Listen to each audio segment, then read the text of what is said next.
Régulièrement dévorée par les flammes, la forêt amazonienne arrive à bout de souffle. Dans le sud, elle se transforme déjà en savane et plus de 20% de son territoire a été déboisé. Si le seuil des 20 à 25% est atteint, les scientifiques pensent qu'il n'y aura plus aucun moyen de stopper la savanisation de la forêt tropicale. Que a gente vai perder a Amazônia, nós temos que melhorar, não há outra solução. Cet été, les autorités brésiliennes ont déploré une pandémie d'incendies qui accélère cette catastrophe écologique, un sujet débattu lors de la COP29. Ce processus de savanisation, c'est la conséquence du réchauffement climatique, de feux de forêt à répétition et de décennies de déforestation. La segunda sequía grande. Claro que todos los años pasa lo mismo, pero no igual como esto. Résultat, après une sécheresse exceptionnelle l'année dernière, on a vu un record d'incendies dans le bassin amazonien en 2024. Dans d'autres régions du monde, certaines mesures environnementales ont déjà fait leurs preuves, comme en Afrique, où l'avancée du Sahara a pu être limitée. Alors comment la savane gangrène la forêt tropicale amazonienne? Quand est-ce que le point de non-retour sera franchi? Quels sont les impacts d'un tel bouleversement et les solutions pour freiner cette mutation? On décrypte tout ça dans cette vidéo.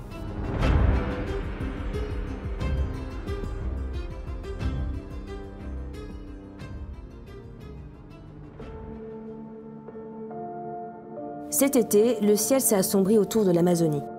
Des feux de forêt violents ont recraché un air toxique et de la fumée sur 60% du territoire brésilien et jusqu'à 10 millions de kilomètres carrés autour du bassin amazonien. Ontem à noite, eu acordei meia-noite e o meu olho estava tudo ardendo, a fumaça dentro de casa. Pour cause, en 2023, la région a subi une sécheresse historique. Entre janvier et août 2024, plus de 82 000 foyers d'incendie ont été signalés dans la forêt amazonienne. Un record qui représente la pire période depuis 20 ans. De estar aqui na COP hoje é trazer a voz, da comunidade, do meu povo, entre outros povos, que não pode estar presente, os grandes impactos que estão sendo causados dentro das nossas comunidades. Dans certaines régions de l'Amazonie, des sous-bois denses et humides, il ne reste que des espaces secs au sol appauvri. La végétation tente de s'adapter et se transforme au profit de plantes qui poussent par temps chaud et sec. Ce phénomène n'est pas nouveau, mais plusieurs scientifiques et une étude de la revue PNAS préviennent que la savanisation peut se répandre au cœur même de la forêt tropicale, un endroit qu'ils pensaient plutôt préservé. Dans le sud de l'Amazonie, plus de 5% du territoire s'est déjà transformé en canopée ouverte dégradée, et au total, ces parties savanisées ou qui risquent de se transformer représentent un immense territoire, c'est 20% de l'Amazonie, d'après les chercheurs Thomas Lovejoy et Carlos Nobre. Pour te donner un ordre d'idée, ça représente 32 fois la superficie de la Suisse. D'après les experts, on ne pourra plus stopper la savanisation progressive et irréversible de la forêt tropicale si on dépasse 20 à 25% de déforestation. Or, près d'un quart du territoire a déjà été déboisé ou fortement dégradé. D'autres limites ne doivent pas être franchies. La durée des saisons sèches en Amazonie ne doit pas dépasser 6 mois par an. À l'heure actuelle, elle dure 5 mois et continue de se rallonger. Enfin, le réchauffement planétaire doit être maintenu sous la barre de 1,5 degré. Alors, combien de temps il nous reste? Les estimations varient.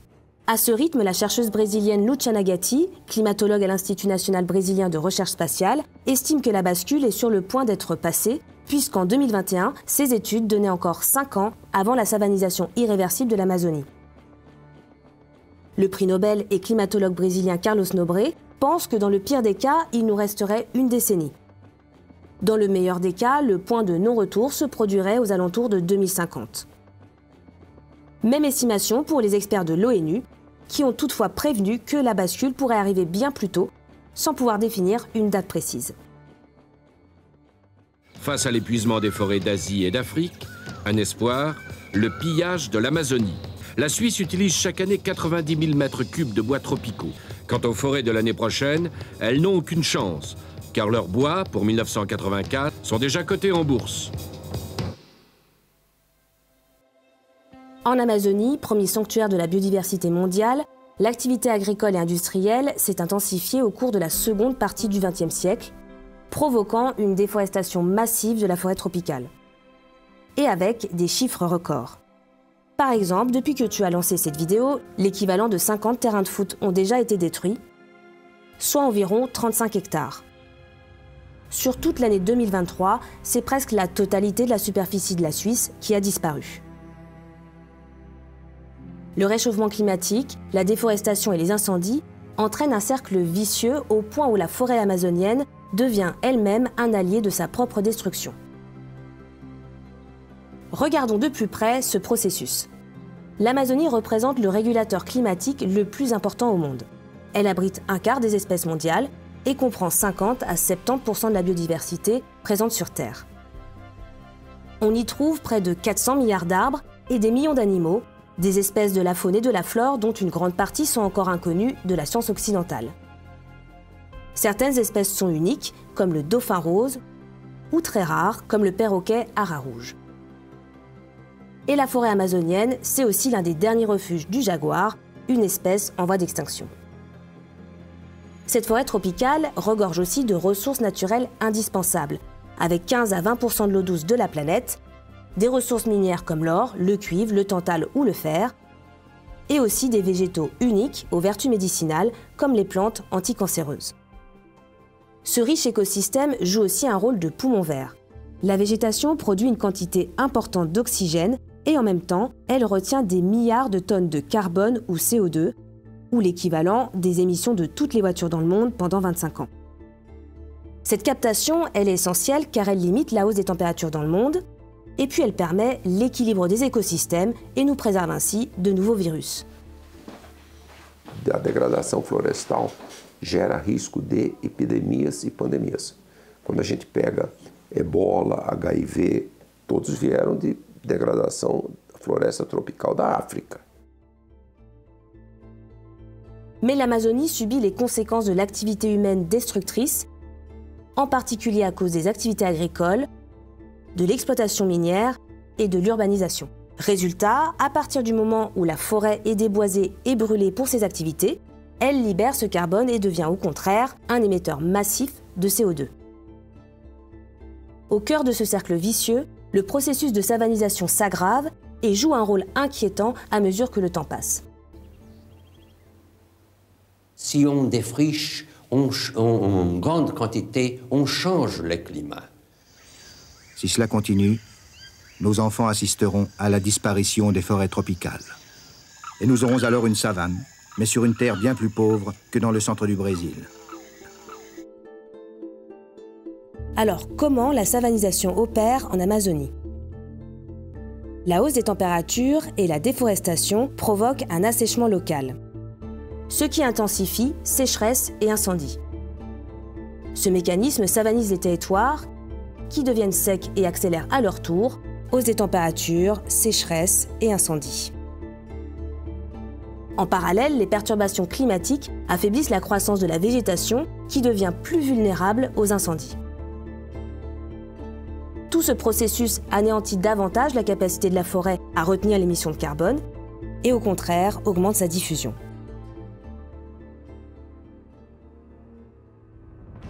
Alors qu'est-ce qu'on peut faire pour sauver l'Amazonie ? Pour freiner la sécheresse du territoire amazonien, l'entreprise brésilienne Rock in Rio a lancé en 2017 le plus grand projet de reforestation jamais vu dans l'histoire et entend planter 73 millions d'arbres. Cette méthode a déjà eu des effets encourageants, notamment en Afrique, où 12 millions d'arbres ont déjà été plantés sur la frontière sud du Sahara. L'avancée du désert semblait pourtant inexorable et avait déjà provoqué une baisse des productions agricoles, l'insécurité alimentaire et même des déplacements de population. Mais depuis le lancement de cette grande muraille verte par l'Union africaine, les résultats sont impressionnants, notamment au Sénégal. Les populations ne désertent plus les villages car les puits se sont remplis à nouveau et toute cette eau permet aux habitants de cultiver la terre.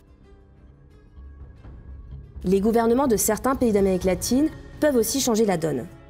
Sous la présidence de Jair Bolsonaro, la destruction de l'Amazonie avait atteint des records dramatiques.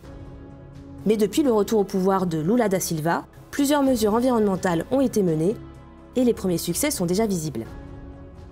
Du côté brésilien, le rythme de déforestation de l'Amazonie a chuté de plus de 42% depuis son élection et a atteint en 2024 son plus bas niveau depuis 9 ans. Lula a également réactivé le Fonds pour l'Amazonie qu'il avait cofondé avec la Norvège en 2008. Objectif, financer des projets pour préserver la forêt et assurer son développement durable en investissant notamment dans la plantation. Agora a gente já vê a vida dele que já vai transformando, né? Nós mesmo que destruímos ela. E agora nós estamos reflorestando de volta. Des entreprises et des gouvernements le soutiennent et le financent, dont la Suisse qui a annoncé en 2023 qu'elle en devenait partenaire et qu'elle apporterait un premier versement de 5 millions de francs. Mais le plus grand rempart à la destruction de l'Amazonie, ce sont les peuples autochtones.